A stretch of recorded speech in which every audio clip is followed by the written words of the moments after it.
Bien, buenos días a todos. Eh, Gracias al Festival de Cine de Trujillo en esta octava edición, vamos a tener el conversatorio de cine infancias acerca de la importancia de la creación, producción y apreciación cinematográfica en los procesos de formación ciudadana y transformación social de niños y niñas. Agradecer la participación de Edgar, de Atina, de Edward, por estar aquí. Quien les habla es Manuel Paredes, soy director de la agrupación, el colectivo Caspar Audiovisual, Red de Microcines Trujillo. Desde el año 2009 nuestra organización ha venido trabajando acá en los distritos de Trujillo, en Huanchaco, El Milagro, La Esperanza, Alto Trujillo, Virú, haciendo una serie de proyecciones de películas con contenido social, educativo y cultural. A estas exhibición de películas, lo concluíamos siempre con un cineforum, que es la parte más bonita porque había una interrelación con los espectadores, ¿no? El hecho era llamar la atención un tanto a las temáticas que ellos, o las problemáticas que las comunidades vivían, y a partir de ello fomentar reflexión. Más adelante empezamos a trabajar en colegios y en el barrio, con talleres de cine comunitario, ¿no? Al de colegios le hemos denominado Exprésate en Corto, y al del barrio le hemos denominado Talleres de Cine Yo Protagonista. Lamentablemente, como comentaba hace rato con ella, estamos en una etapa de reflexión acerca de cómo nos volvemos a reactivar, ya que la pandemia acá en nuestros distritos, ¿no? Ha arrasado con muchas pérdidas, ¿no? Entre ellos amigos, familiares, ¿no? Para empezar nuestro conversatorio, necesito presentar a nuestro amigo Edgar Flores Mego, que es director, fundador del colectivo Somos Minca Audiovisual, que es un colectivo de cine comunitario dedicado a la investigación y desarrollo de circuitos audiovisuales alternativos y populares en el Perú y América Latina, teniendo como principal objetivo alcanzar nuestra soberanía audiovisual. Edgar, te doy pase, una para que te presentes, otra también para que nos compartas por qué elegiste al cine como tu práctica de trabajo y qué significado abarca lo que es alcanzar soberanía audiovisual. Adelante, amigo Edgar. Dale, muy buenos días, saludos a ti, a Manuel, a todos los invitados y por supuesto al Festival de Cine de Trujillo, que es importante que esté promoviendo estos espacios de diálogo acerca de algo muy importante, ¿no? Que para el país como es ligar el tema, estas dinámicas audiovisuales o cinematográficas con la niñez, ¿no? Con nuestras infancias, que siempre históricamente se han visto vulnerables y ni siquiera son parte considerados como un actor social para la transformación de nuestro país, ¿no? Yo vengo trabajando en esto de cine comunitario ya hace más de 10 años, ya como que, ¿cuántos años tengo aquí? Como que 13, 14 años en esto de entender al cine desde otras perspectivas, desde otros enfoques, desde nuestras propias lógicas y prácticas culturales. Para mí el cine es la elección de un arte, de un medio también, ¿no? De un espacio para no solamente construir resistencias ante las adversidades del contexto, hacia la destrucción sistemática de nuestra memoria, de nuestra historia, de parte de las clases que están históricamente en el poder, sino también la oportunidad de crear soluciones hacia este contexto tan asimétrico que vivimos, ¿no? Yo me inicié en la red también de microcines, que fue mi escuela de cine comunitario, de cine participativo, en cuanto a la gestión, la distribución. Y luego ya, bueno, a partir del 2014 he iniciado con mi colectivo Somos Minca Audiovisual, que básicamente fijamos nuestro trabajo aquí en el territorio, aquí en Comas, que es un distrito aquí en Lima Norte, en la capital. Y desde aquí estamos construyendo una propuesta que pueda sumar a lo que llamamos este horizonte, algunos de nosotros la soberanía audiovisual, ¿no? Que tiene que ver también con dinámicas de de tener un cine un cine que sea sostenible económicamente, también un cine libre políticamente, y algo muy importante que es un cine descolonizado, ¿no? Donde puedan nuestras prácticas estén regidas también por una subjetividad propia, una manera propia de pensar, que hay que irla buscando, hay que irla recreando, porque existe y está presente, pero necesita un sentido, imbrincarse o articularse con un sentido político más quizás liberador, eh, y estamos todos en esta práctica, en esta lucha, ¿no? Y en ese contexto yo creo que en los barrios, que es el lugar natural en el cual nosotros desarrollamos nuestro trabajo, los niños son un actor importante, ¿no? Aquí en Comas tenemos, bueno, también diversas clases sociales, aunque podemos estar catalogados dentro de una clase popular, hay, ¿no? Hay sectores que se diferencian, ¿no? Por cómo producen sus recursos, ¿no? Su vida. Y uno siempre se da con esta grata sorpresa entre, bueno, que en los lugares donde hay más, quizá más necesidad en el distrito, tú encuentras a un niño distinto, ¿no? Un niño que también sufre todas las exclusiones de nosotros los mayores, pero, pero ese niño está dispuesto a cambiar el mundo. Eso es algo que en estos años de trabajo a mí me apasiona bastante. Encontrar no solamente los niños, porque el niño es producto de su familia. También encuentras a padres, a madres, a hermanos, a tíos que están con el ansias de que cambien sus vidas. No solamente como un proyecto individual, sino también como un proyecto social, un proyecto colectivo. Y lo más bonito que el cine comunitario me ha enseñado en estos años de, para, como una forma, ¿no? de contribuir a la soberanía audiovisual es no solamente reivindicar nuestra historia y nuestra memoria, sino también alimentar los sueños. Yo creo que eso es algo maravilloso, que cuando somos adultos perdemos, pero el cine tiene la posibilidad, o este tipo de cine tiene la posibilidad de volverte a sembrar ese hermoso bichito que nos hace caminar todos los días. Gracias, Edgar. Stefan Kaspar decía, el cine no cambia la realidad, pero tiene el potencial de incluir lo excluido, de visualizar lo invisible, de recordar lo olvidado, de dar imágenes y palabras a los que no las tienen. Y eso es el principal cambio.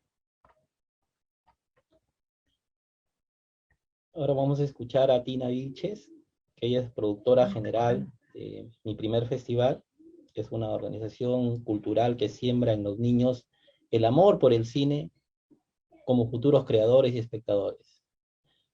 Tienen la convicción de que la educación es el único medio que impulsará a los niños a tener una mirada propia, consciente y consecuente. Vamos a dejar a Tina que se presente y también que nos comparta por qué el cine y por qué apuesta también por la educación como único medio que impulsa a esos niños a tener esa mirada propia, consciente y consecuente. Adelante, Atina. Hola, ¿qué tal? ¿Cómo están? Buenos días a todos. Gracias por haberse conectado y gracias al Festival de Cine Trujillo y hola chicos a los que están por acá presentes. Sí, yo trabajo como productora. Mi primer festival es un festival de cine para niños, adolescentes todos con alma de niño, digamos, y los que queremos el cine. Ya tiene 7 años y bueno, siempre he estado apoyado en el Ministerio de Cultura, felizmente, y bueno, gracias a diferentes auspiciadores. Hemos estado en diferentes sedes. Este año, bueno, se ha hecho de manera virtual, ha sido todo un reto. Me imagino que ahora también en el festival se están dando cuenta de lo que significa, ¿no? Es como un poco reinventarse también, eh, lleno de eso, ¿no? De talleres, de charlas, de laboratorios. Y también, como mencionabas, la formación, Manuel, más allá a los chicos, que es nuestro centro, nuestro foco, también estamos del otro lado nosotros, ¿no? Como los formadores, digamos, o los que tenemos contacto con los chicos. Entonces, hace falta también eso, ¿no? Formarnos nosotros mismos o encontrar espacios como estos en los que podamos compartir, podamos acercarnos, conocernos y formarnos juntos, porque siento que si bien es cierto hay un vacío en cuanto el cine, a contenidos de calidad para chicos, y eso creo que estamos todos alineados con eso, al menos, bueno, lamentablemente acá en el país. También hace falta que nosotros vayamos a la par claro, ¿no? Si queremos mostrarles contenido de calidad, también sigamos formándonos para, para lograr los mejores resultados con los chicos, ¿no? Y sí, el cine es una gran posibilidad, no solo porque a veces es visto como herramienta nada más, ¿no? Como un conductor para llegar a hablar de temas sensibles, de cosas que de repente no surgen en una conversación natural con los chicos y así es más fácil de llegar, pero más allá de ser un conductor, también es un fin en sí mismo, ¿no? Es un arte en sí mismo y creo que falta todavía dar el valor que tiene, más allá de conductor o de herramienta, también como fin, ¿no? No solo para que los chicos tengan una visión un poco más crítica, un poco más amplia, abierta de lo que están viendo, a ellos les emociona un montón ser parte como del backstage, ¿no? Decirles cómo funcionan las cosas, ¿no? Cuáles son los cargos, qué hace cada uno. Y siempre digo que, bueno, el audiovisual es bastante inclusivo, ¿no? Tiene tantas áreas que es difícil que uno de los chicos no se encuentre en ninguna, ¿no? Ni en edición, ni en dirección, ni en sonido, ni en arte. Entonces, es tan amplio y tan rico, tan variado que por suerte los chicos suelen encontrarse en alguna de las áreas y también se reconocen a sí mismos, ¿no? Oye, ok, no me gusta esto, me gusta más esto de acá.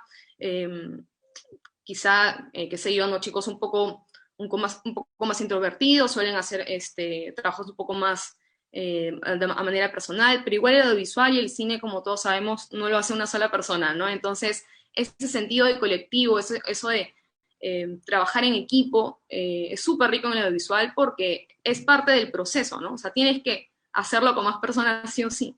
Entonces, nada, yo lo veo bien por todas partes, digamos, me imagino que ustedes también.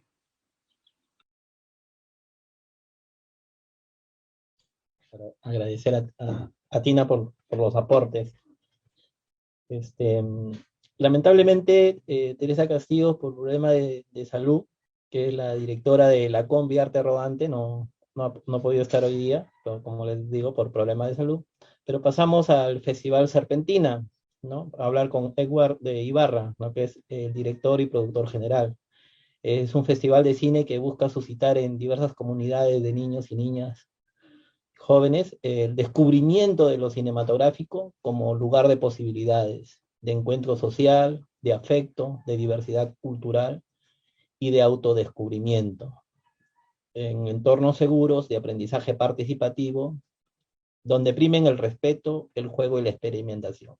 Adelante, Edward, nos gustaría conocer un poquito más de tu proyecto. Hola Manuel, muchas gracias. Primero que nada, saludar a todos, a Edgar, a Tina, a ti y a la organización del festival. Agradecer la invitación y también felicitarlos por esta nueva edición y desearles lo mejor en estos días que arrancan ahora, ¿no? Bueno, sí, como mencionabas, yo formo parte del equipo que organiza el Festival Serpentina y también de otro encuentro que es el Corriente, Encuentro Latinoamericano de Cine No Ficción. Lo menciono porque son como dos proyectos que están muy ligados. Serpentina, de cierta manera, es como el hermano menor de Corriente, por así decirlo, porque es un proyecto que empezamos a hacer el año pasado a partir de experiencias previas que ya veníamos haciendo en el otro proyecto. Y bueno, ambos son como proyectos que están como enfocados a cines que desbordan, creemos nosotros, de algún modo lo hegemónico, ¿no? Cines que exploran distintas maneras de hacer, distintos modos de expresión, que cuestionan mucho también los modos establecidos del cine, ¿no? Los comerciales sobre todo. Entonces quiero yo detenerme, coincido en gran medida con lo que han mencionado Edgar y Atina, entonces como para aportar algo más a la conversación, quiero detenerme un poco en el interés que tenemos nosotros en cuanto a la experimentación o lo experimental, ¿no? Creo que así como mencionaba Edgar, nos interesa también pensar el cine como eh, no una herramienta, ¿no? Como decía Tina, sino como una experiencia de soberanía y también de descolonización, por más que es complicado y complejo ello. Creemos que es necesario, ¿no?, pensarlo así para un poco encontrar y descubrir cosas. Y creemos que en ese sentido es necesario desbordar y poner en crisis el lenguaje cinematográfico, ¿no?, desde las infancias ya, porque los niños, niñas, niñes y adolescentes están expuestos desde muy temprana edad a mucho contenido audiovisual, ¿no? Independientemente de su condición social, creo que si ya tienen acceso a una televisión, pues van a estar expuestos a mucho contenido audiovisual, ¿no? O en la misma calle o por los espacios que normalmente transiten. Y creo que lamentablemente el audiovisual que impera, ¿no?, en los medios de comunicación tradicionales o en las salas de cine o en la propia internet, es un audiovisual que tiene un lenguaje que ya está transmitiendo una forma de ver el mundo, ¿no?, y que no necesariamente es la que compartimos nosotros. Y que ese lenguaje y esa forma de ver el mundo se va sedimentando de cierta manera en la mirada de las personas ya desde muy niñas, ¿no?, desde muy niños. Creo que nosotros hemos transitado esto también inevitablemente. Entonces, a nosotros nos interesa personalmente poner en crisis eso, ese sedimento, digamos, y, y tratar de incitar a las infancias y juventudes a las que nos acercamos, más que enseñar, incitar, ¿no? Nos gusta mucho esta palabra, a que experimenten y hagan uso libre del audiovisual, lo cual significa en cierta medida abandonar los usos comunes, ¿no?, o lo ya conocido, ¿no?, por ellos, ¿no?, que suelen ser normalmente las estructuras canónicas de cómo se debe hacer una película, ¿no?, qué áreas debe tener. Eso tratamos de abandonarlo, tratamos de desorientarlos de algún modo de ese uso común para que vayan encontrando otras maneras y maneras propias, ¿no?, de hacer. Creo que la infancia tiene como características que tal vez los adultos hemos perdido ya, como esa como inclinación constante al juego o esas ganas como de hacer sin importar a veces los resultados ni siquiera, sino los procesos. Y creo que de ahí podemos aprender mucho los adultos y creo que hay que aprovechar en el buen sentido eh, esa capacidad que tienen las infancias para imaginar, para crear, para confiar, para de algún modo no tenerle miedo al audiovisual o al lenguaje, ¿no?, audiovisual. Y bueno, en ese sentido hemos tenido experiencias gratas, hemos ido experimentando mucho estos años, como ya más o menos 7 años, contando la experiencia de Corriente y la de Serpentina, en la que hemos ido como descubriendo también nosotros mismos ese lenguaje cinematográfico, ¿no?, cada vez acercándonos más a los inicios o las lógicas del cine, como por ejemplo los inventos pre-cinematográficos, esta lógica de la imagen de movimiento, esa su relación con el tiempo, la velocidad, el sonido, y tratamos de eso compartirlo con las infancias y las juventudes para luego darles como cierto empujón a que hagan con eso lo que se les dé la gana, ¿no? Claro, acompañándolos igual ahí en la medida de lo posible. Y bueno, ahí hemos tenido como experiencias muy gratas y que sentimos que de algún modo, ¿no? Igual esta es una teoría nomás, de que de algún modo cuando los chicos y las chicas tienen como esa libertad y también esa responsabilidad de hacer ellos con el audiovisual lo que puedan, de algún modo surge naturalmente como que un trabajo más situado en la no ficción o el cine experimental, ¿no?, que no necesariamente se inclinan hacia la ficción cuando tienen la posibilidad de hacer lo que ellos gusten. Y eso me parece interesante de pensarlo, ¿no?, de que tal vez el lenguaje experimental, más allá de una decisión, es como un destino natural del uso libre del lenguaje audiovisual. Bueno, eso por ahora, como para soltar algunas ideas y seguir la charla. Gracias, Edward. Yo estaba revisando los trabajos que vienen realizando tanto Edgar como cada uno de ustedes, Creatina de Edward, ahí en las páginas. Y uno que me da gusto el hecho de que hay ciertas ventanas, ¿ya no? O sea, antes el eh, las películas o en la tele, por decir, te estipulan ya lo que tú debes de ver, ¿no?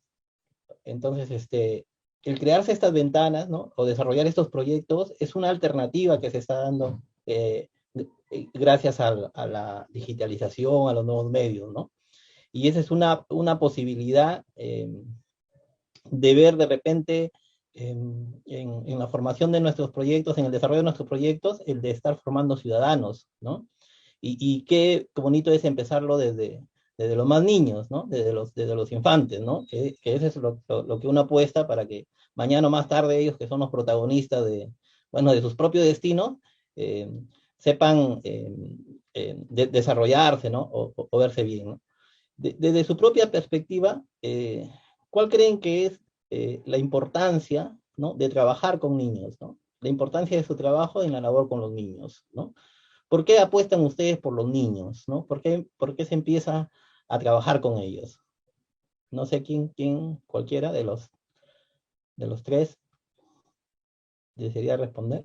Yo quiero partir de algo que justo dijo Edward y creo que lo podríamos enlazar un poco con lo que tú nos vas preguntando, Manuel, que tiene que ver con la exposición que tienen ellos al contenido, ¿no? Eso es súper importante porque pasa que, claro, de acuerdo a el contexto social, económico, familiar, personal, etcétera, ellos están expuestos a más o menos contenido en cuanto a calidad, en cuanto a cantidad, en cuanto a variedad. Entonces, lo que siento, creo que pasa puede ser que el buen contenido se ha vuelto un privilegio, ¿no? O sea, si es que no puedes pagar por eso para estar, qué sé yo, o conocer talleres o para pagar por algo de streaming o en su momento, bueno, que ahora ya volvió el cine o tal, bueno, ¿cómo haces, no? Es por eso que creo que ahí va más o menos la respuesta. Creo que espacios como esto, o sea, como un festival, como talleres, como ese acercamiento, son más importantes todavía que si tuviésemos un contenido bueno como promedio, ¿no? O sea, es una crisis tal cual. Entonces, de hecho, hago un llamado a que más audiovisuales podamos acercarnos a los chicos, a las chicas, que creo que es un grupo, véanlo desde el lado que quieran, económico, social, un target, un público objetivo, súper como abandonado, ¿no? Creo que se les habla mucho como grandes, ¿no? Y los espacios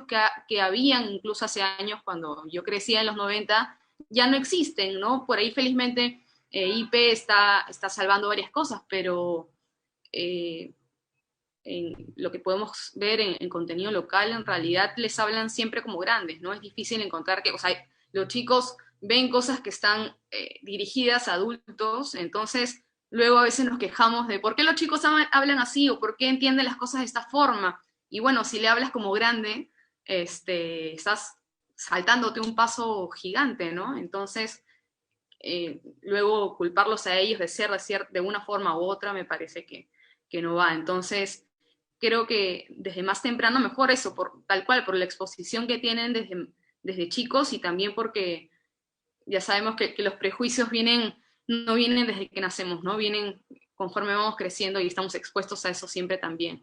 Entonces, acercarnos a través del audiovisual, aparte es una manera súper entretenida, novedosa para ellos. De hecho, hay diferentes talleres y diferentes maneras de acercarse a través del arte, ¿no? Pero el audiovisual, aún en el Perú, este acercamiento todavía está un poquito en pañales, ¿no? Entonces, y aparte, haciendo uso de la tecnología. Creo que hoy día estamos expuestos a tantas pantallas que no les enseñamos a leer pantallas, ¿no? Se les enseña a escribir, a leer, pero estamos leyendo pantallas y haciendo contenido, que es como escribiéndolas, pero no nos enseñan el lenguaje de las pantallas, el lenguaje visual. Eso creo que es un punto que es bueno tocar.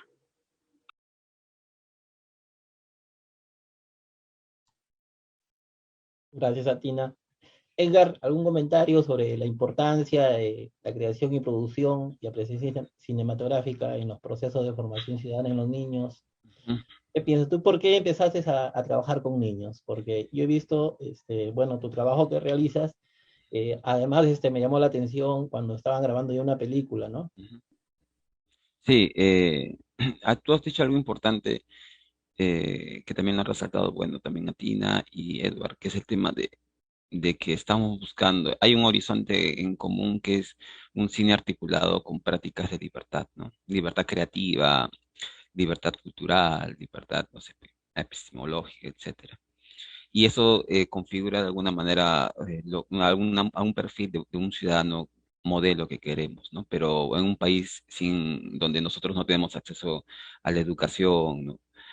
A la salud, al trabajo, no podemos hablar de ciudadanía aquí en este país, ¿no? Donde la gran mayoría está excluida de los derechos básicos del ser humano, ¿no? Que es llevarse un pan a la boca cada día, ¿no? Y un pan nutritivo cada día. Es lo mismo con el audiovisual, ¿no? Y es un concepto que manejaba muy bien Stefan Kaspar, que es el de la nutrición, ¿no? Claro, todos pueden llevarse una hamburguesa o un mostrito de 4 soles en el barrio, pero eso no es alimentación, pues, ¿no? Entonces, todos los chicos ahora tienen acceso al audiovisual, a ser productores también, los famosos prosumers, era un concepto que se manejaba hace 10, 12 años, y ahora todos producen en TikTok, pero ¿qué es lo que producen, no? Y también el manejo y el acceso a estas redes sociales que no son gratuitas en el Perú, sin ejemplo, el tema de TikTok es un boom. Tú ves niños que no les hablan en sus aulas porque no tienen acceso a tener un sistema de datos que les permita usar la aplicación y a crear y los bailes y toda esta cultura también se proyecta. Claro, muchos niños tienen acceso a los contenidos, pero no todos son los mismos, ¿no?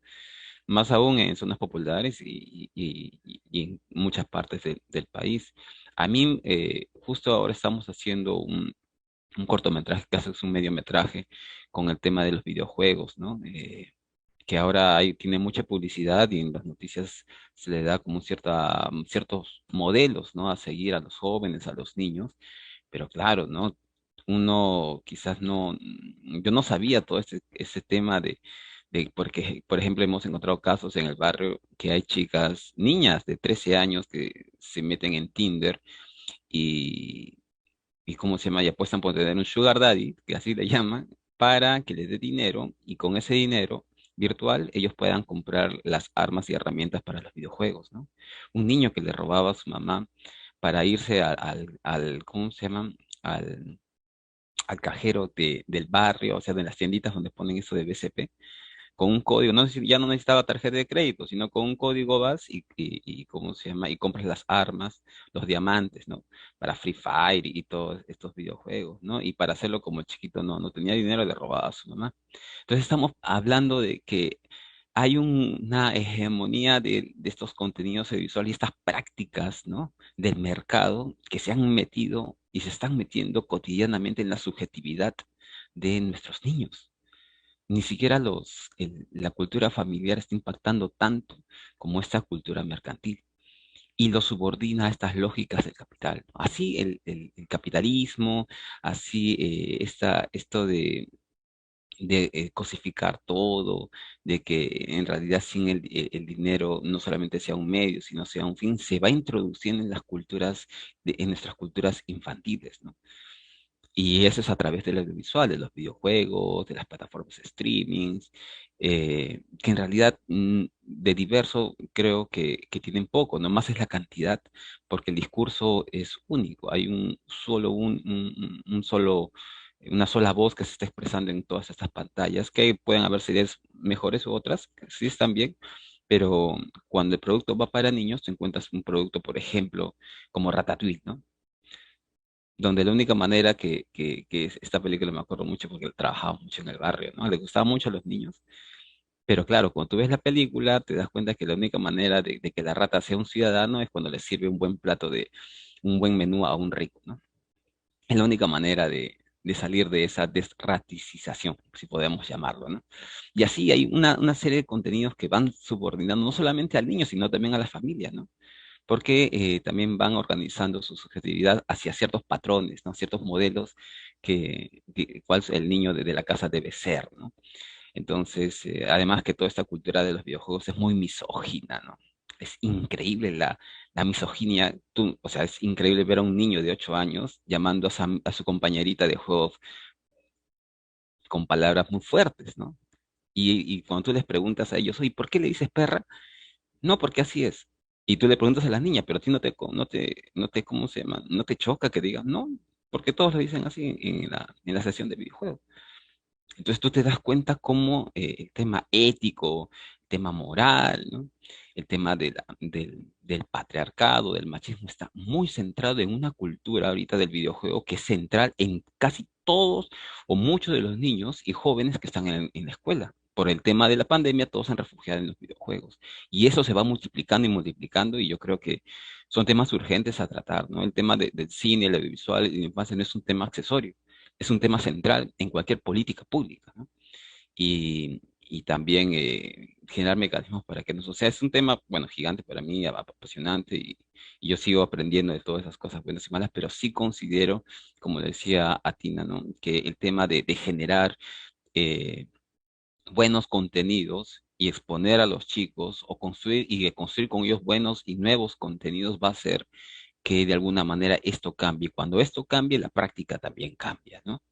Y un poco tomando lo que decía Edward, ¿no? Cultivar en ellos la actitud de la experimentación, porque experimentar en realidad es una práctica de libertad. Y cuando alguien ejerce una práctica de libertad, comienza a tener un poco de ciudadanía, con conciencia. Pero también habría que preguntarse, porque nos ha pasado, cómo generar conciencia en estas épocas de terruqueo. Eso también es un tema muy importante que por ahí podríamos conversar. Y muchas gracias.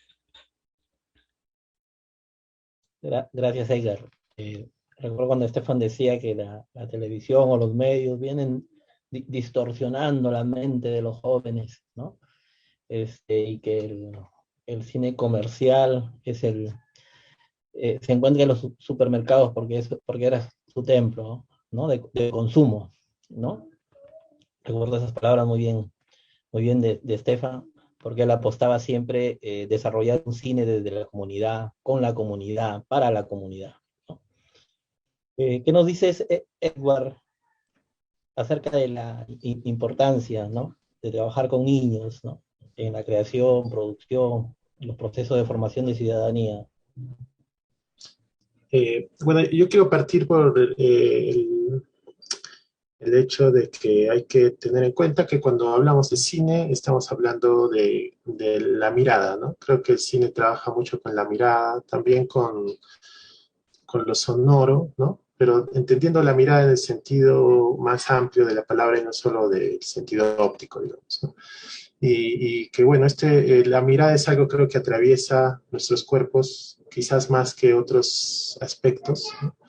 Y determina no solamente cómo percibimos, sino también nuestras maneras de existir, nuestras maneras de estar en el mundo y de ser, ¿no? Entonces creo que los poderes se han dado cuenta de eso hace mucho tiempo y el audiovisual se usa, ¿no? Para transmitir, enseñar e imponer modos de pensar, modos de ver el mundo, modos de estar aquí, modos de hacer, ¿no?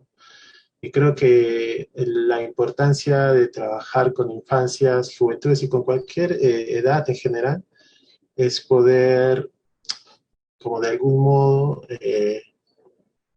devolver la importancia que puede tener la mirada singular de cada uno a cada persona, ¿no? Y no creer que tenemos que estar mirando como manda la regla, sino que cada uno puede mirar distinto el mundo, ¿no?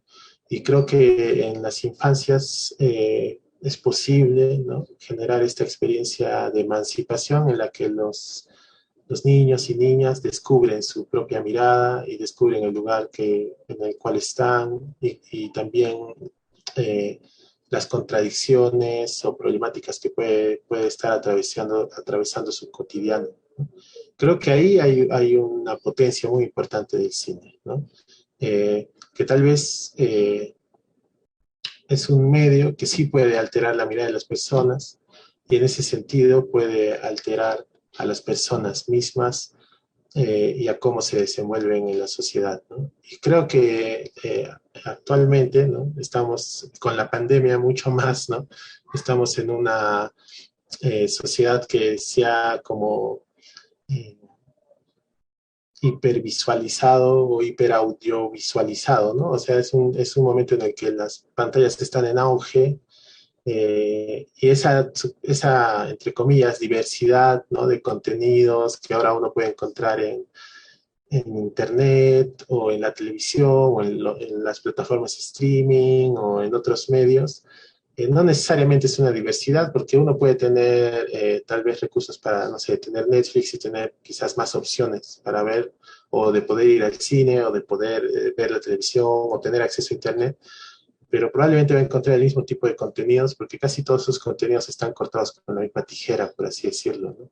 Entonces siguen transmitiendo modos de ser, que lamentablemente no son los modos de ser que se proponen desde aquí, ¿no? Desde Arequipa, desde Lima, desde donde nosotros estamos y vivimos, ¿no? Son modos de hacer que se proponen para un ojo ajeno al nuestro, ¿no?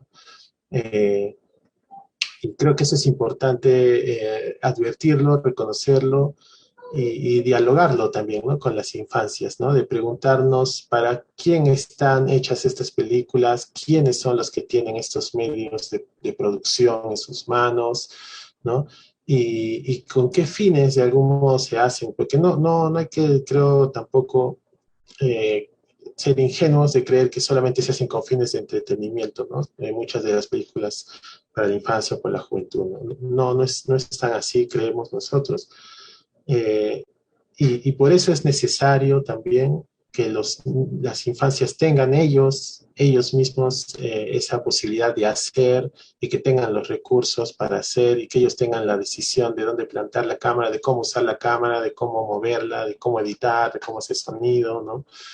En nuestro caso, creemos que es posible que ellos descubran sus propias maneras de ser, ¿no? Y creemos que ahí está tal vez la potencia emancipatoria también del cine, ¿no? Que cuando ellos graban un solo plano para empezar, pueden en ese plano descubrir el mundo, pero a la vez también descubrir su manera de mirar el mundo, ¿no? Verse reflejados un poco ahí. Eso por un lado, ¿no? Y por otro lado, un poco vinculándolo a lo que mencionaba Edgar y Atina también, nosotros, o al menos personalmente nosotros en Serpentina, nos interesa y nos parece importante trabajar con las infancias, porque nos parece que es un universo, ¿no?, este del cine e infancias, que se le ha puesto esa etiqueta, digamos, esa categoría, donde se están desbaratando muchos paradigmas del cine. Porque en el cine adulto, digamos, el cine canónico, el cine que tal vez nosotros también habitamos, hay como un paradigma muy fuerte, ¿no? Que se cree que cine es sinónimo de largometraje de ficción, y largometraje de ficción comercial que se estrena en salas de cine, ¿no? Ese es como el paradigma o la medida, digamos, estándar, y luego los otros cines se van como etiquetando con otros nombres como para distinguirlos, ¿no? Entonces, ahora hablamos de cine e infancias, digamos, ¿no? Y sin embargo, en el cine que se está haciendo, en los proyectos como los nuestros y en otros, ¿no?, como el de Teresa, por ejemplo, también, se están haciendo cosas muy importantes, ¿no? Como por ejemplo trabajar cine en lenguas originales, ¿no? El proyecto de Teresa, que lamentablemente no puede estar ahora, pues trabaja mucho cine con distintas comunidades de niños en distintas partes del Perú, en distintas lenguas, ¿no? Tiene de hecho un proyecto que es como una suerte de diccionario audiovisual, donde se van haciendo películas a partir de distintas lenguas, y por ende distintos horizontes culturales, ¿no? Muchos otros proyectos trabajan mucho el documental, por ejemplo, o los procesos comunitarios, ¿no?, como en el caso de Edgar y de Minka. Entonces, eso en el mundo adulto no tiene tanto auge, me parece, ¿no? Y por eso, por ejemplo, cuando sale una película que, digamos, está hablada en Aymara, se dice, bueno, la primera película peruana hablada en Aymara, cuando probablemente antes ha existido cortos hechos por niños, ya hechos en Aymara, pero por ser cortos o por ser hechos por niños, no se los considera al mismo nivel que un largometraje hecho por un cineasta adulto, ¿no? No quiero decir que esté mal que los adultos hagamos eso, sino que digo que hay que darle más importancia a lo que están haciendo las infancias, porque además creo que están como encontrando otras maneras de hacer, ¿no? Creo que, bueno, un poco en distintos proyectos de Latinoamérica a los cuales nosotros estamos cerca, ¿no?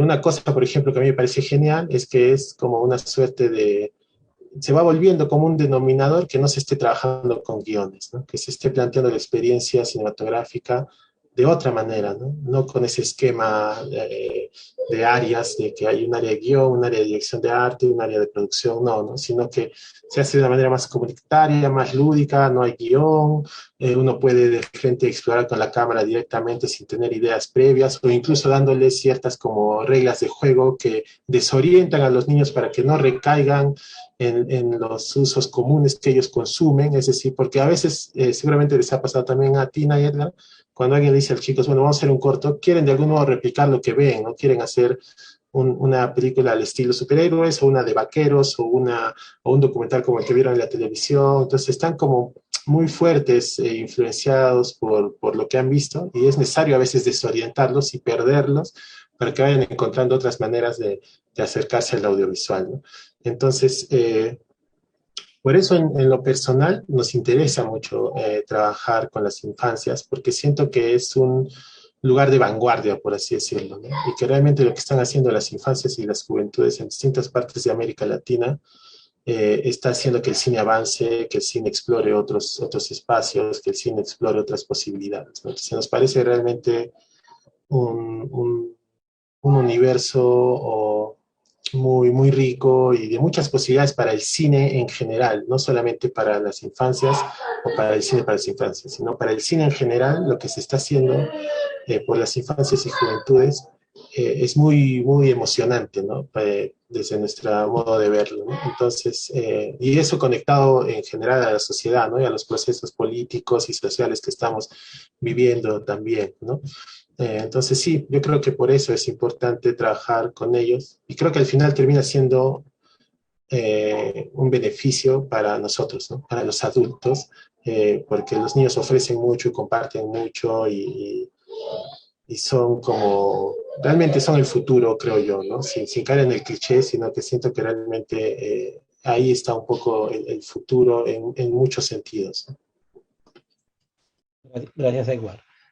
Acá nosotros cuando desarrollábamos talleres de cine comunitario en los colegios, lo que nos gustaba mucho era el proceso, porque, por decir los participantes, había gente que era muy tímida y empezaba a desarrollar habilidades como poder expresarse mejor, bueno, un sinnúmero de cosas. Entonces ahí pasa algo, ¿no? Ahí ellos tienen un aprendizaje significativo, ¿no? Entonces, bueno, acá en la experiencia de los profesores dicen, bueno, qué chévere que están haciendo un trabajo de cine, ¿no? Pero no ven esa parte del proceso, ¿no? De ese proceso evolutivo o de ese aprendizaje que tienen los mismos estudiantes, ¿no? La pregunta sería, nosotros sabemos que es importante y es relevante, ¿no? Pero también se nos presentan ciertas barreras, ¿no? Entonces nos gustaría que nos comente qué barreras han tenido en este proceso del desarrollo de sus proyectos. A ver, yo quisiera comenzar con esta ronda de respuestas. Uno que más o menos había mencionado anteriormente, que es el tema de, por ejemplo, todo lo que son los prejuicios hacia las prácticas de los colectivos culturales en general en esas zonas de Lima, en la zona de Lima popular, ¿no? La memoria acerca de la violencia política, que es una memoria, que hay múltiples memorias, pero hay un discurso hegemónico preponderante, siempre ha hecho que desde los colectivos culturales que nos movemos en la periferia de Lima hemos sufrido una estigmatización brutal, ¿no? Ahora con este nuevo contexto político, de alguna manera, se está luchando con un nuevo discurso, por ahí que ha encontrado cierto espacio, que es impulsar otras memorias, otros discursos acerca de estos perfiles políticos que de izquierda básicamente, porque el terruqueo ha sido una barrera brutal para conversar o generar espacios para conversar o espacios críticos acerca de conversar sobre y problematizar esta sociedad, ¿no? Eh, Algo que me parece que el contexto de la pandemia, donde aquí, a menos en mi distrito, hemos visto todos fallecer familiares nuestros, amigos, por ejemplo, todos los niños de mi colectivo, sus abuelitas, sus tíos han fallecido, ¿no?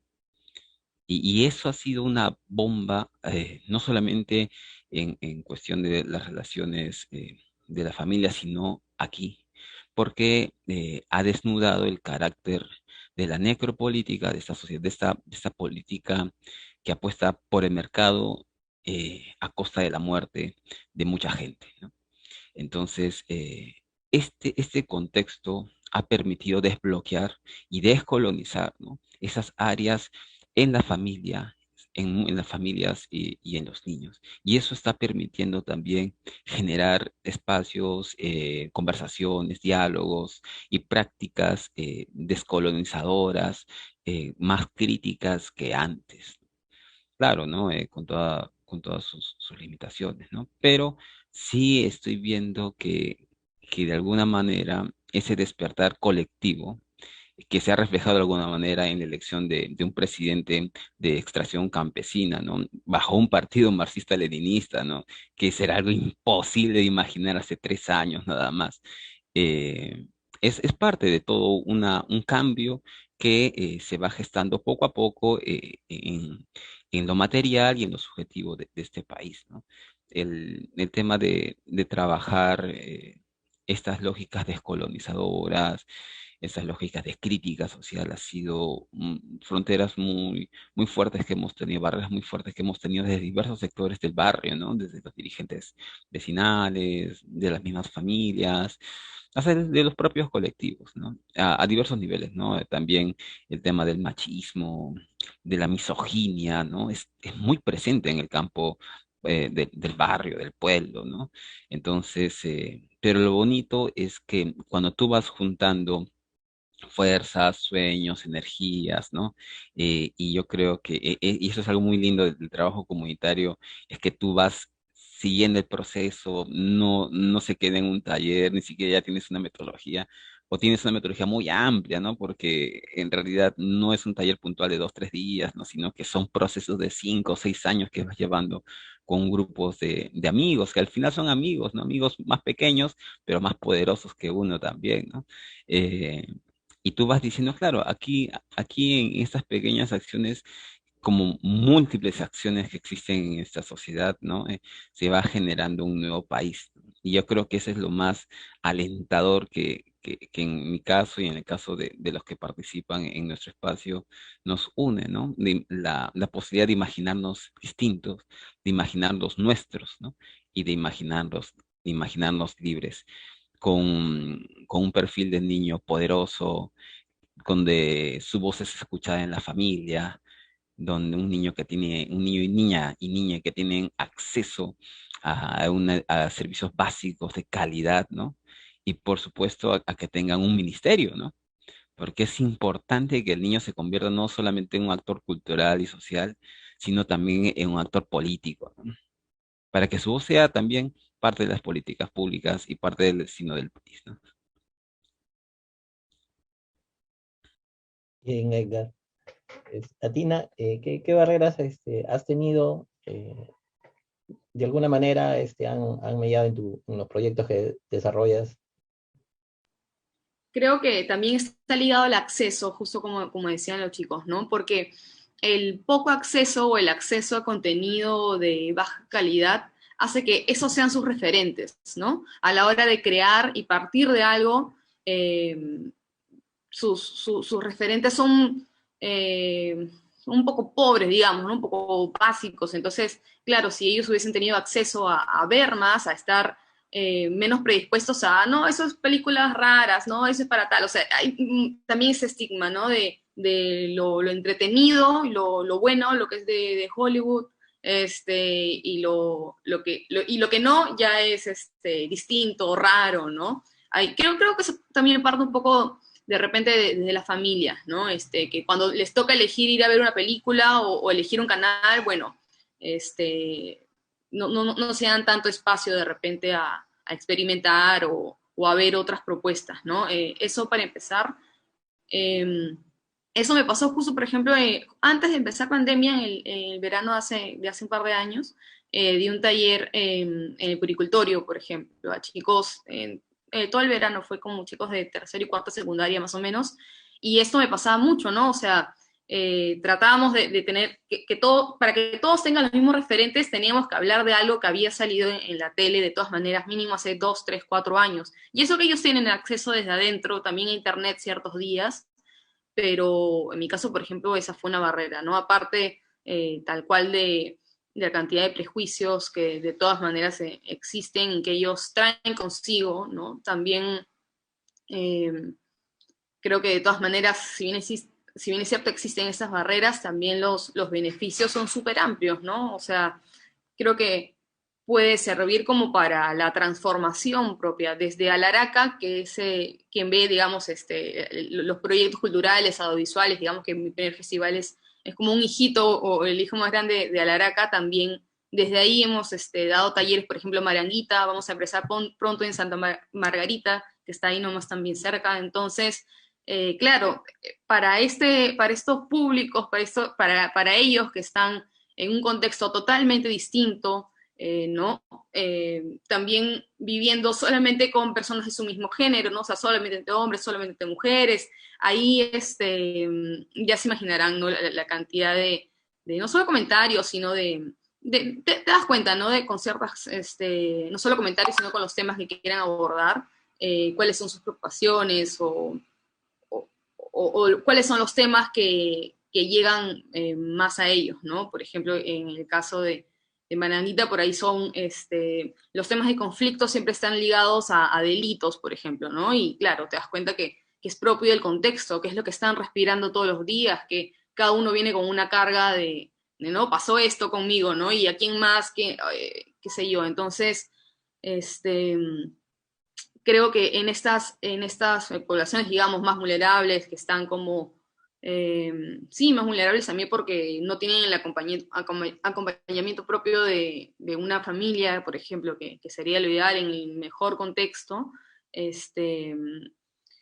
ya existen ciertas barreras, digamos, y físicas y no, y cuando llega el audiovisual como rompe un poco esto, ¿no? Y da el espacio a que lo que contaban ustedes, ¿no? Más allá de ver el producto final, que es importante y tal, y que ellos, por ejemplo, vean sus créditos ahí, que para mí siempre es importante, así, no sé, falta afinar algunos detalles, los créditos son súper importantes, ¿no? Que ellos vean sus nombres, o se tomen una foto, o hagamos un stop motion chiquito y se vean al final, es reconocerse en, ¿no? O sea, yo soy parte de eso, ¿no? Sí, va por ahí de mi lado, y de todas maneras, la pandemia, ya seguro todos hemos visto, hemos hecho algún taller virtual, y es totalmente otro reto, ¿no? Calculo que para los docentes y tal, mis respetos, porque hacer eso todos los días, bueno, ya con contenido, digamos, o con una pauta exacta de lo que tienen que hacer es otro cantar, pero sí, ¿no? Trabajar en equipo, hacer cuestiones técnicas, trabajar con las miradas, como decía, ¿no? También como que es más difícil desde la virtualidad, y si es que vamos a hablar de quiénes tienen acceso o no, ya ahí imagínense la cantidad de gente que se queda corta, ¿no?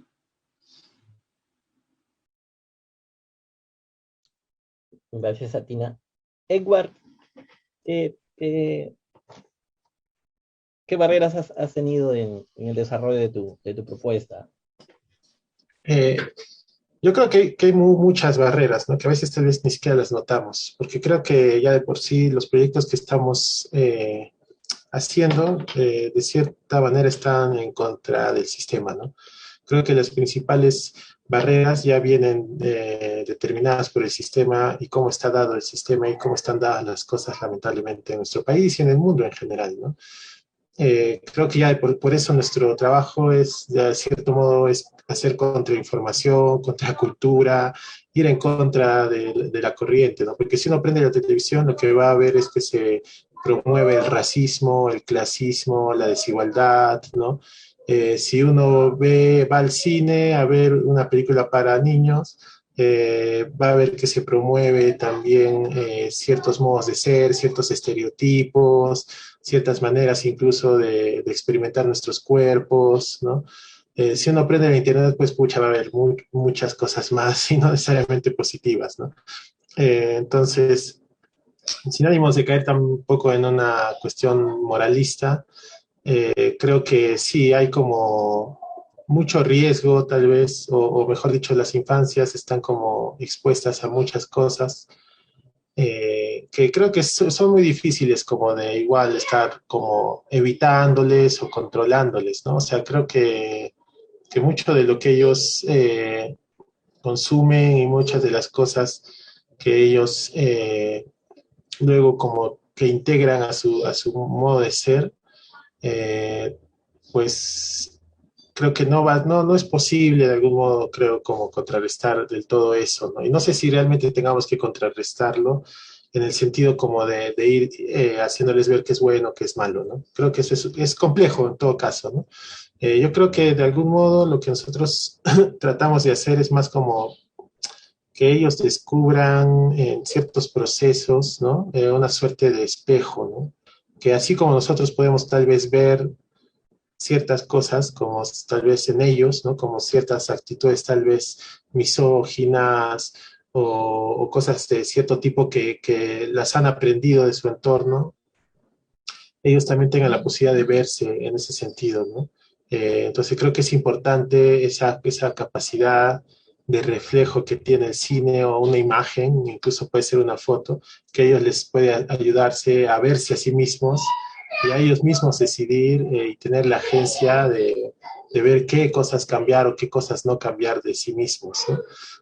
Eh, en nuestro caso, para ir a ejemplos puntuales, pues creo que se ha manifestado de distintas maneras estas barreras, digamos, ¿no? Un poco me hizo recordar lo que mencionaba Edgar con esto del terruqueo, ¿no? Que sí, está muy presente, aunque tal vez no se vea, ¿no? Recuerdo que alguna vez, hace años, cuando aquí estaba como muy encendido el conflicto de Tía María, del proyecto Tía María, este proyecto minero que se quiere imponer en el Valle del Tambo. Justo en ese año se estrenó La hija de la laguna de Ernesto Tito Cabellos, ¿no? Y nosotros, como parte del Encuentro Corriente, decidimos ir al Valle de Tambo y tratar de hacer proyecciones de esta película ya, ¿no? Nos parecía que dialogaba mucho con la situación del Valle. Entonces, obviamente nos acercamos a municipios o escuelas. Fue una cosa como muy, muy rápida, ¿no? Es como que íbamos a estar allí una semana y en esa semana aprovechamos como para hacer las gestiones en el momento y poder visitar ciertos espacios para proyectar la película básicamente y dialogar, ¿no? Dialogar ciertas cosas. Y recuerdo que fuimos a algunos colegios privados en Cocachacra, que es como el distrito donde la cosa estuvo más fuerte, las protestas y también la represión del Estado. Y recuerdo que el único colegio que nos permitió proyectar esto a sus alumnos de cuarto y quinto secundaria, el director nos dijo algo muy claro, ¿no? Nos dijo, pueden proyectar lo que quieran, pero siempre y cuando no tenga que ver nada con terrorismo, ¿no? Nos dio esa indicación así, muy clara, ¿no? Entonces, claro, a nosotros nos sorprendió porque obviamente no era nuestra intención ir a promover el terrorismo, ni ninguna idea que estuviera relacionada, ¿no? Pero claro, o sea, que esa advertencia venga así de pronto y que la tenga tan presente, pues era curioso, ¿no? Eso me ha hecho acordar ahora lo que mencionaba Edgar, ¿no? Bueno, en nuestros procesos, uno de los más extensos que hemos tenido, y quizás por eso mismo uno de los más importantes y significativos, ha sido la experiencia de dar primero un curso, no, perdón, primero un taller de cine en una escuela de educación alternativa aquí en Arequipa, y luego ese taller devino en curso, ¿no? Un curso ya integrado, digamos, al horario normal de los estudiantes, ¿no? Entonces, como una suerte de curso de arte, teníamos el curso de cine, como 2 horas a la semana con cada grado del nivel secundario de este colegio, ¿no? Que era un colegio privado, pero de educación alternativa, ¿no? Que trataba de plantear la educación en otros parámetros, en otras coordenadas. Entonces ahí nosotros, eso tuvo muchas ventajas, obviamente, porque teníamos ya un tiempo semanal a lo largo de todo el año para poder experimentar muchas cosas. Eso nos permitió descubrir muchas cosas, nos permitió fracasar también con tiempo, digamos, con calma en muchos procesos. Entonces fue una experiencia muy rica, pero a la vez notamos que por más que esta escuela era una escuela alternativa, estaba de todas maneras dentro del sistema educativo, ¿no? Para poder brindarle a los chicos los certificados y cosas de ese tipo que se necesitan en la sociedad, y por ende tenía que cumplir sí o sí con ciertas exigencias del sistema, ¿no? Como por ejemplo poner notas o cosas de ese tipo, ¿no? Entonces ahí están mis hijos por atrás apareciendo. y, y, Y por eso, de algún modo, el curso terminó volviéndose una materia más en el colegio, y en el sentido de que los chicos tenían que rendir un examen o tener una nota, aprobarla, y eso al final creo que le quitaba libertad, digamos, o le quitaba interés al curso mismo, ¿no? Porque, digamos, nosotros mismos como docentes del curso estábamos obligados pues a pasar notas, a hacer evaluaciones, a medir como ciertas cosas que son parte del sistema educativo, pero que no necesariamente incitan el aprendizaje, ¿no? Que más bien desaniman, creo, en los chicos esas ganas que pueden tener iniciales de aprender, ¿no? Se termina volviendo una obligación y ya no una decisión voluntaria, ¿no? Entonces, luego de unos años de que ha sido curso, el año pasado nuevamente volvió a ser taller, y creo que el hecho de ser taller y que ya esté fuera, digamos, de ese sistema, que sea como una cosa complementaria o adicional, pues nos daba mucha más libertad, ¿no? Y la relación con los chicos era distinta. Entonces yo creo que, por ejemplo, ahí el propio sistema educativo pareciera que está hecho para que no se aprenda, ¿no? Para que no se genere emancipación, para que no se genere ciudadanía, sino más bien para desalentar todo eso, ¿no? También en los propios, trabajando, digamos, con centros culturales privados o con municipalidades, muchas veces hemos tenido problemas en cuanto al uso de sus espacios, más que todo por un tema de la informalidad con la que a veces se mueven muchas de estas instituciones, ¿no? Sobre todo las públicas, lamentablemente, ¿no? Que te pueden brindar un espacio, ¿no? Con todos los compromisos de por medio, y que a la hora de la hora, cuando tú vas a ir a proyectar una película ahí, se la dieron a una o a otras dos actividades más al mismo tiempo, en el mismo horario, y se genera un conflicto por un tema de falta de buena gestión, ¿no? Entonces, sí nos ha pasado eso, ¿no? Cuando hemos tenido la oportunidad también de trabajar en universidades o escuelas de arte, talleres con jóvenes, ya no con niños, sino con adolescentes que están ya entrando a la edad adulta, ¿no? Eh, También como que ha habido ciertas roces de sabotaje, ¿no? De querer un poco interrumpir el trabajo que proponíamos. Entonces, lamentablemente uno siempre está lidiando con el sistema, porque el sistema de algún modo quiere, creo, o está como de algún modo programado para suprimir estas iniciativas, ¿no? Para quitarles aire, para deshacerlas, ¿no? Y es una cosa que está de algún modo somatizado ya en nuestros cuerpos, ¿no? Y que hay que luchar un poco contra eso, ¿no? Cuando hemos podido hacer talleres en espacios más libres, digamos, independientes, han surgido cosas muy interesantes, pero luego estos trabajos han sido censurados, por ejemplo, ¿no? En algunos espacios. Hablo ya cuando hemos trabajado, por ejemplo, con público adulto, ¿no? Y, por ejemplo, cuando se hacían trabajos que tenían que ver con la disidencia sexual o la promoción de la agenda LGTB, ¿no? A partir de un trabajo de performance del cuerpo, ¿no? De cuestionar, por ejemplo, el papel de la iglesia también. Pues sí, cuando existía esa libertad de expresarse libremente, pues el resultado de eso ha incomodado luego mucho, ¿no? En una sociedad como Arequipa, que es muy conservadora y en gran medida clasista y racista, ese tipo de expresiones no son toleradas, ¿no?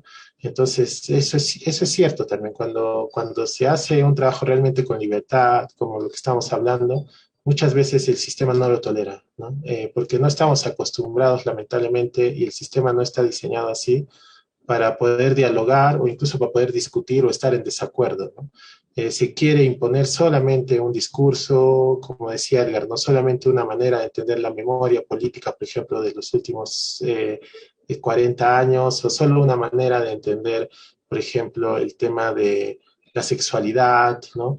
O solo una manera de entender el cine mismo, ¿no? Entonces, cuando uno abandona esos cercos, cuando uno se sale de esos cercos, pues se prenden las alertas del sistema, y la gente misma está en gran medida como educada para suprimir eso, ¿no? Entonces sí, hay muchas barreras, sin duda, ¿no? Hay muchas barreras, pero por otro lado lo bueno es que en las infancias ellos tienen como una gran capacidad de romperlas fácilmente, ¿no? Entonces yo creo que en ese sentido ellos, nuevamente lo repito, ellos nos ofrecen a nosotros posibilidades, ¿no? De cambio. Bien, igual. Este, em, para comentarle, antes nosotros proyectábamos películas en los colegios, pero para entrar nosotros en los colegios había una autorización que te tenía que dar la directora, que muchas veces no te la daba, Pero también había algunos profesores que sí te brindaban ese espacio para poder proyectar películas a los chicos, ¿no? Este, lamentablemente, digo lamentable, cuando nosotros empezamos a proyectar las películas, se hacía de manera obligada, ¿no? Porque el tutor les exigía que tenían que ver la película, porque ya se daba en la hora de su curso, ¿no? Pero a la medida que íbamos proyectando películas, ya se le creaba como una costumbre en los adolescentes, ¿no? Entonces, yo me sentía bien, ¿no? Cuando ya iba al colegio y los alumnos me decían, profe, ¿cuándo hay otra película? ¿Cuándo programan otra? ¿No? Es porque no conocían el contenido de la película en sí. Entonces, ellos veían que en 2 horas era una pérdida de tiempo, ¿no? De que iban a estar aburridos, ¿no? Pero conforme se iba dando la película, ellos iban no sé, emocionándose, iban identificándose con los personajes, ¿no? Pero esa costumbre es como acostumbrarlos, ¿no? A ver qué contenido, ¿no? Ese es uno de los logros que empezamos a tener en el inicio, ¿no? Cuando nosotros empezamos a proyectar películas, ¿no? Antes de desarrollar talleres, ¿no? La pregunta sería que nos compartan qué logros significativos ustedes creen que tienen, ¿no? ¿Qué logros significativos tienen con sus propuestas de trabajo, ¿no? Y cuál es la mirada hacia adelante.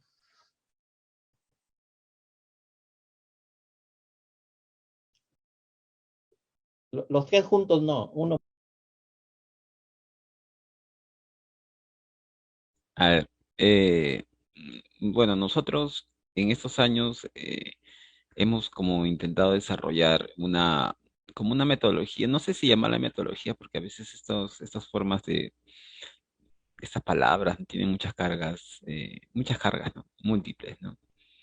Y a veces la metodología se vuelve también un camino un modo también de control, ¿no? De los resultados. Yo creo que nosotros no trabajamos por resultados, ¿no? La gestión por resultados es una práctica que puede servir para otros contextos, con otras lógicas más de mercado, ¿no? Pero nosotros no. Nosotros nos manejamos caminando, ¿no? Que es una de las metáforas o de las prácticas también de la escuela zapatista. Por ahí escuché a un amigo que hablaba de caminar. Nosotros caminamos mucho por nuestros cerros, aquí en Comas, ¿no? Y ahora estamos en otra parte, la parte más baja de Comas y hay cosas muy bonitas. Y nosotros hemos logrado desarrollar una metodología que ha sido construida también con los niños, ¿no? Que es básicamente la aplicación de los cuatro saberes para la producción y circulación de películas nuestras, ¿no? Que es el saber escuchar, el saber compartir, el saber armonizar y el saber soñar, ¿no? Son los cuatro saberes que bueno, por un tema de una visita en Bolivia, yo escuché de estos principios, luego me he puesto a investigar bastante sobre esto, y es bueno, y en cuanto a la filosofía andina, es un modo de estructurar el pensamiento andino, y está presente en todos nosotros, ¿no? Además, más que todo, en toda Lima, que Lima es andina, pues, ¿no? Sino que no lo vemos muchas veces. Y en base a estos cuatro principios hemos generado prácticas, ¿no? Por ejemplo, nosotros cuando vamos a crear un guión, lo primero que tenemos que hacer es saber escuchar a nuestros vecinos, a nuestros amigos, a los pequeños, ¿no? Al barrio. Y saber escuchar es un gran camino que nunca termina, ¿no? Y sigues aprendiendo todos los días, aprendiendo a escuchar, a tú prestar atención al otro, valorar. Cuando vamos a construir el guión, aplicamos el saber compartir, por ejemplo, porque hay que saber compartir lo que hemos aprendido. Muchas veces uno se guarda lo mejor que tiene. Cuando le vas a eso ya pasa mucho en el audiovisual, ¿no? Cuando le dices, oye, ¿cómo hiciste esa colorización en esa película? No te dicen todo, por ejemplo, qué manejas, qué programas estás usando, ¿no? O cuál es tu flujo de trabajo, o cómo generas tu presupuesto para que ganen los proyectos del Ministerio de Cultura. Nunca lo dice la gente, ¿no? A veces no sabemos compartir nuestros conocimientos, y eso lo hacemos con los niños cuando Yo te he comenzamos a compartido, explorar. Edgar. Sí, entonces, Eh, y bueno, eso cuando generamos los guiones, aplicamos el saber compartir. Y cuando vamos a generar nuestras imágenes, aplicamos el saber soñar, ¿no? Todas esas imágenes que hemos diseñado, imaginado en este proceso creativo de la escritura, que también lo vamos escribiendo y vamos produciendo, ¿no? Eh, Soñamos nuestras imágenes. Ese es el sueño que tenemos, lo tenemos que llevar a cabo en nuestra realidad como productores. Y al final, el saber armonizar, ¿no? Porque sabemos que nuestro producto final va a tener que armonizar al barrio, ¿no? A los dirigentes, a toda la gente, al comeño. Se tiene que reencontrar con su identidad. Entonces son cuatro principios del saber andino nuestro, panandino, eh, que de alguna manera han supervivido en los últimos 500 y yo diría, pucha, que muchísimo tiempo atrás, que nos están permitiendo desarrollar estas mincas audiovisuales.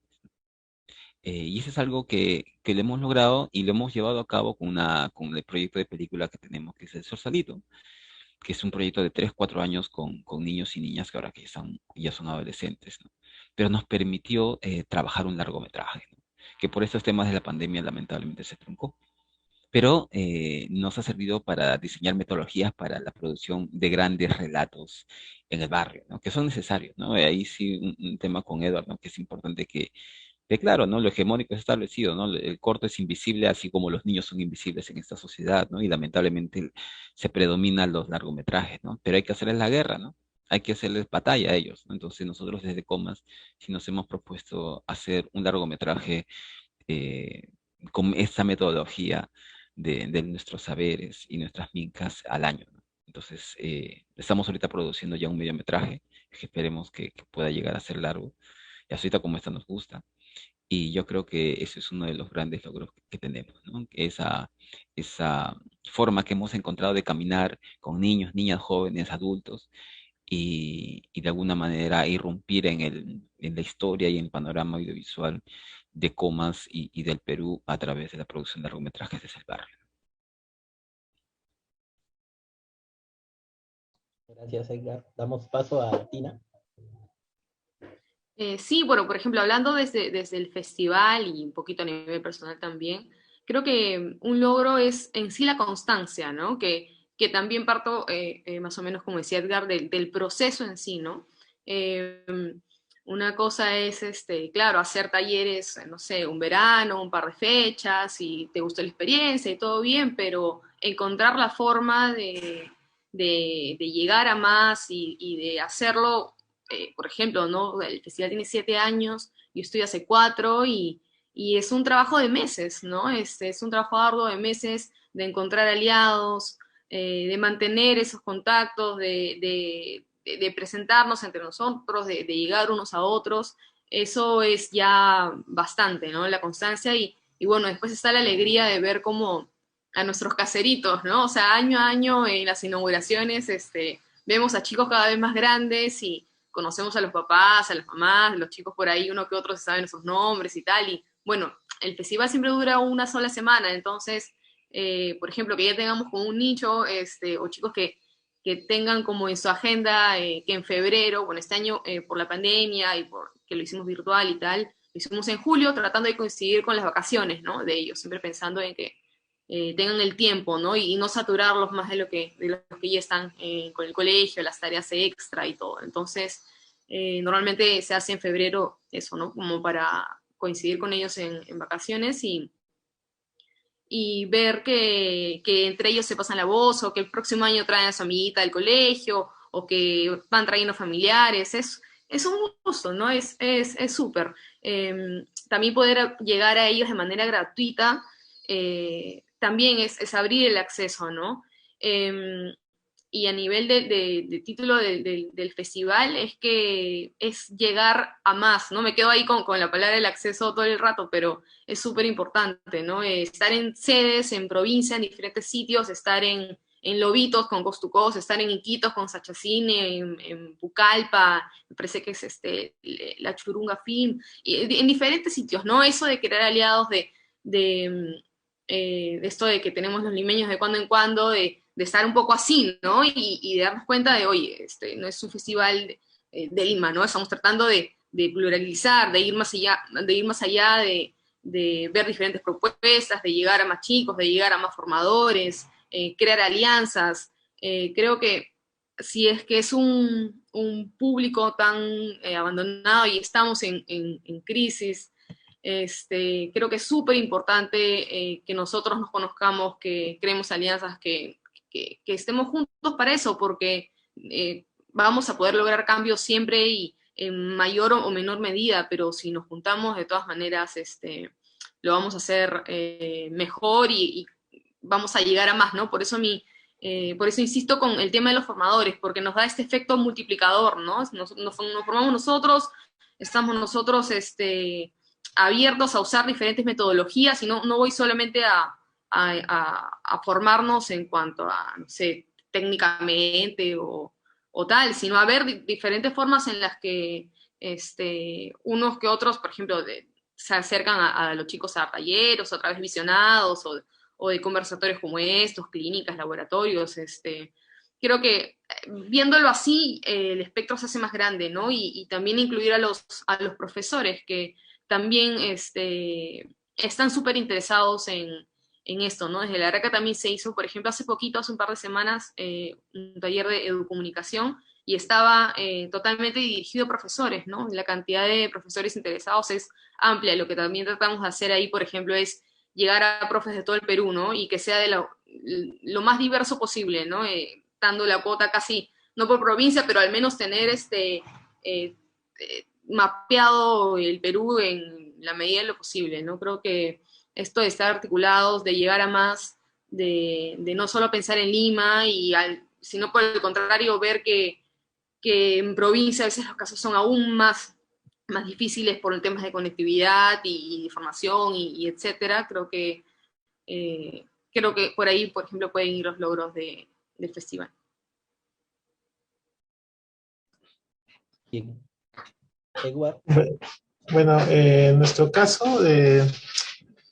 creo que los logros que hemos tenido son como, o sea, creo que sí se tienen logros, pero creo que son como pequeños logros, ¿no? En distintos momentos. Me gustó esto que mencionó Edgar, que es como que vamos caminando, creo que en nuestro caso es similar, ¿no? Es decir, nuestros logros son como pequeños, poco a poco, vamos como descubriéndolos o notándolos, ¿no? En el camino. Y cuando me refiero a logros, me refiero más como a experiencias que consideremos realmente valiosas o donde algo realmente se suscitó, ¿no? Porque otra cosa es, no sé, contar el número de asistentes que vieron tus películas, o ese tipo de cosas que, por ejemplo, no sé, nosotros que hemos obtenido también en ocasiones los fondos del Ministerio de Cultura, creemos que es una manera equivocada de medir el logro de un proyecto, ¿no? Cuánta gente visitó tu proyecto, cuántos le dieron like, no sé, o cuántos vieron una transmisión en vivo, digamos, ¿no? O sea, digo, lamentablemente estos modos de medir más cuantitativos no necesariamente reflejan un logro real, ¿no? Cuando me refiero a logros, me refiero más como a experiencias del tipo, por ejemplo, nosotros hemos hecho talleres, o como parte de los talleres o experiencias que nos gusta hacer, hemos trabajado con fotografía estenopeica, ¿no? Que es esta manera de hacer fotografía muy artesanal, digamos, donde los chicos fabrican sus propias cámaras, donde instalamos con ellos también un laboratorio. Esto lo hicimos en esta escuela que mencioné antes, ¿no? En un espacio con los mismos alumnos, en este caso eran los de primero de secundaria, o sea, niños y niñas como de 11 años en promedio. Hicimos como, ambientamos uno de los espacios del colegio, que era un espacio que estaba sin uso, en un salón oscuro, ¿no? Lo hicimos tapando todas las entradas de luz, hicimos un cuarto oscuro para poder tener ahí un laboratorio de fotografía, ¿no?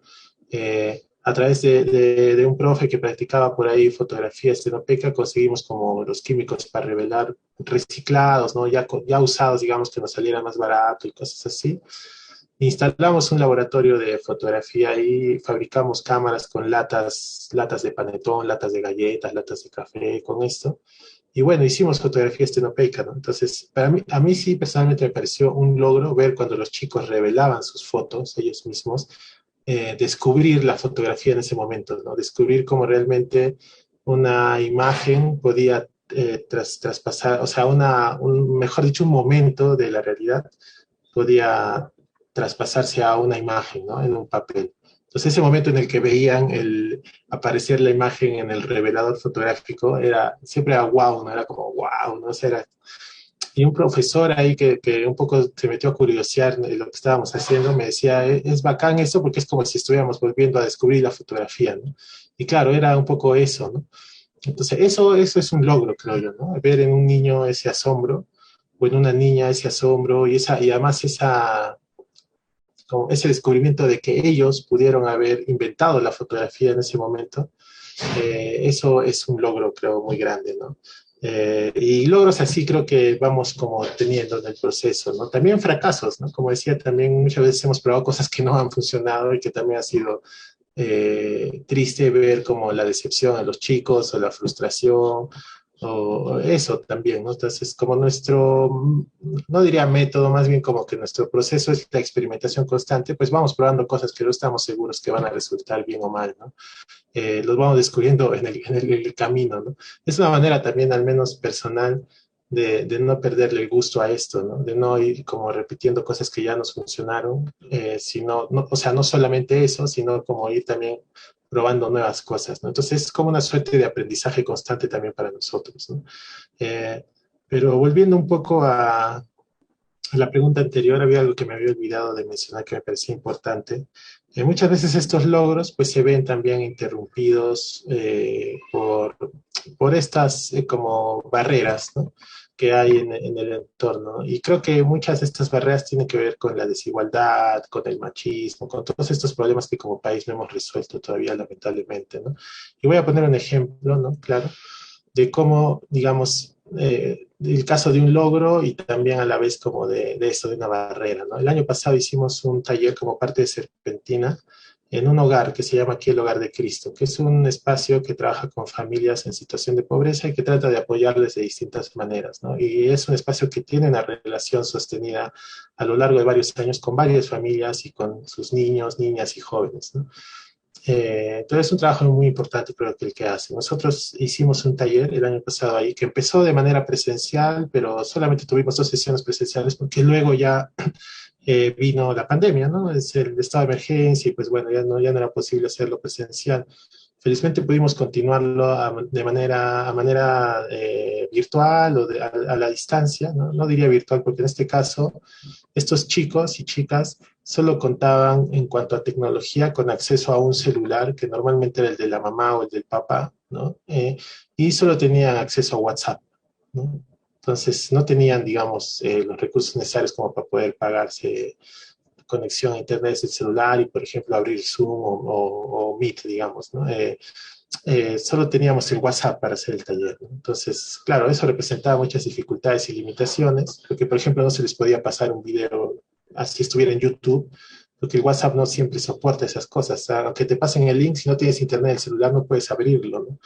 Entonces era muy complicado, ¿no? Teníamos que hacer videollamadas, trabajar, para empezar se rompía el grupo porque las videollamadas solo el WhatsApp te soporta hasta 3 o 4 personas, no más, ¿no? Entonces no podíamos tener que, digamos, reuniones todos, ¿no? Éramos un grupo más o menos de 15 chicos. ¿No? Entonces, claro, eso representó muchas dificultades, muchas barreras, pero pudimos hacer ciertas cosas y fue interesante igual cómo, ¿no? El hecho de que ellos de algún modo estuvieran aislados de nosotros, que estuviéramos distantes y que uno como educador, formador, tallerista, lo que sea, no pudiera estar ahí como para ayudarles en el momento de la realización audiovisual.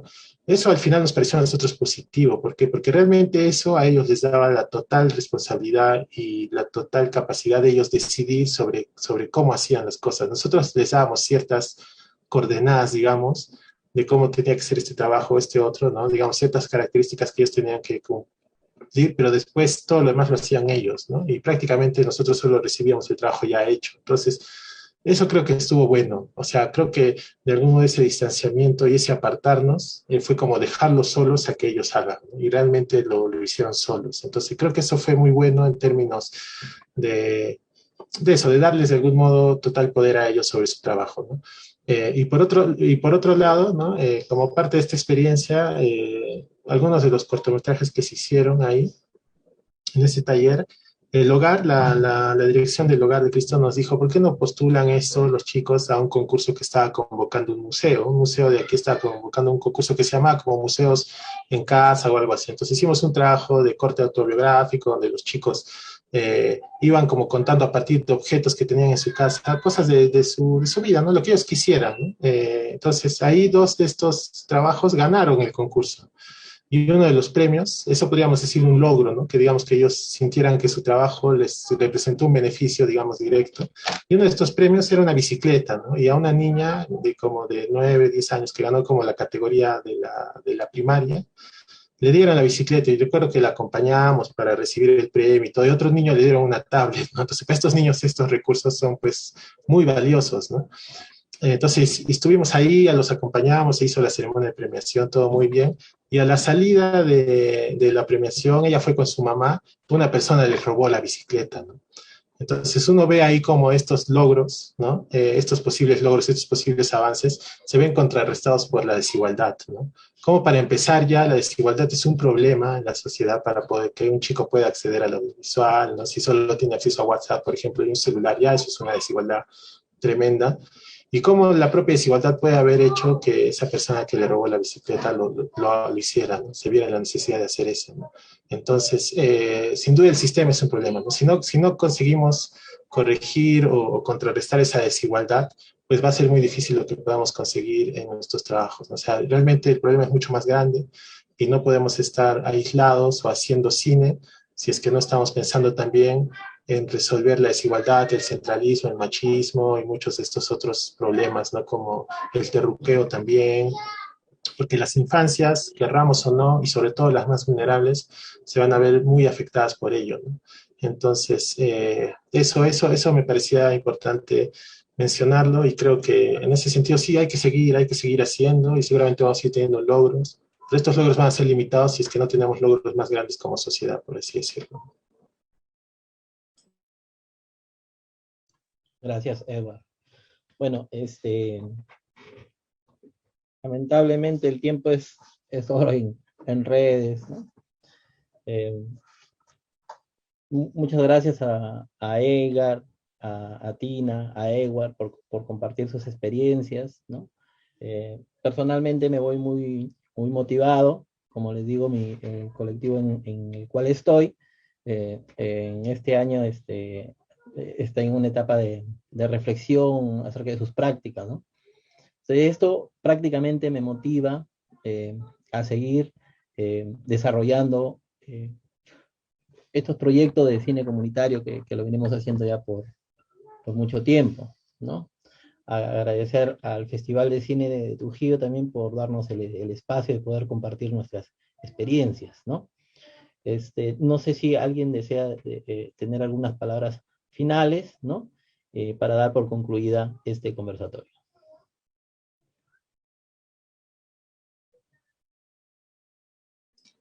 Bueno, yo de mi parte agradecer nuevamente la invitación, ¿no? Y agradecer también lo compartido por Edgar y por Atina. Como decía Tina, creo que una cosa bonita del trabajo de cine con infancias es que ahí también crea un espíritu de compartir, de colaborar, de intercambiar experiencias, ¿no? Que quizás en otros ámbitos del cine no es así, ¿no? Entonces creo que esa es una cosa buena también de las personas que trabajan con cine e infancias, que están en una constante como práctica de retroalimentación, de compartir experiencias, de ir como avanzando colectivamente, ¿no? Entonces, yo agradezco mucho, ¿no? Lo que comparten Edgar y Atina, porque eso también, uno aprende también de eso y nos ayuda a nosotros a también ir probando nuevas cosas, mejorando quizás algunas otras, ¿no? Y teniendo en cuenta también algunas otras cosas que probablemente no hemos estado teniendo en cuenta. Así que muchas gracias y nuevamente felicitaciones por el festival y que todo salga bien en esta nueva edición. Sí, bueno, de mi lado también agradecer y eso, ¿no? Ver la necesidad de poner a los niños, a las niñas, a los adolescentes como protagonistas, ¿no? No como hijos del protagonista, la hija perdida de, o sea, que a través de ellos y con ellos podamos crear contenido, ¿no? No como, no solamente desde los adultos escribiendo como escribiría un niño, sino como de mano de ellos, y es por eso la importancia de la formación de ellos, ¿no? También para que podamos crear juntos. Eso y gracias a ustedes por el tiempo y nada, mucha suerte a este festival en Trujillo, esta edición y nada, que empiecen con fuerza hoy día. Muchas gracias por la invitación al festival. Bacán la conversa aquí con Atine, con Edward y contigo, Manuel. Siempre estos espacios son excelentes y ricos, así sean presenciales o por la virtualidad, ¿no? Para enriquecer nuestras prácticas, nuestras miradas, nuestros horizontes también. Y nada, yo creo que esperemos que ahora que la pandemia cese el próximo año, de un año y medio, no lo sabemos todavía, esperemos de corazón que todo este infierno termine, nos volvamos a encontrar en las zonas, ¿no? Que es lo más bonito, en el mismo trabajo y articular, porque la única manera de salir de este hoyo en el que está metido en el país es juntándonos, ¿no? Y trabajando juntos. Así que nada, felicidades al festival, estoy esperando con muchas ansias ver Manco Capa, creo que es que es increíble, que es una película que has hecho también hace tiempo, ¿no? Como sea, con dinero también los peruanos no tengamos acceso a verla y excelente la gestión del festival para ver esa y las otras películas por lo viejo que he estado viendo aquí en la programación. Así que felicitaciones al festival y que exista y que se haga 2 veces al año o muchas veces al año. Bien, muchas gracias a todos. Nos vamos motivados. Esperamos tener eh, otros espacios, ¿no? Para poder conversar de lo que venimos haciendo. Y, y qué bonito es cuando se trabaja en sí por la niñez, ¿no? Ese es trascendental hacer esa chamba. Uno, porque estás aportando en el desarrollo de tu país, ¿no? Y otro es por una satisfacción ya muy personal, ¿no? Que uno tiene, ¿no? Bueno, agradecerles y buenos días, muchas gracias.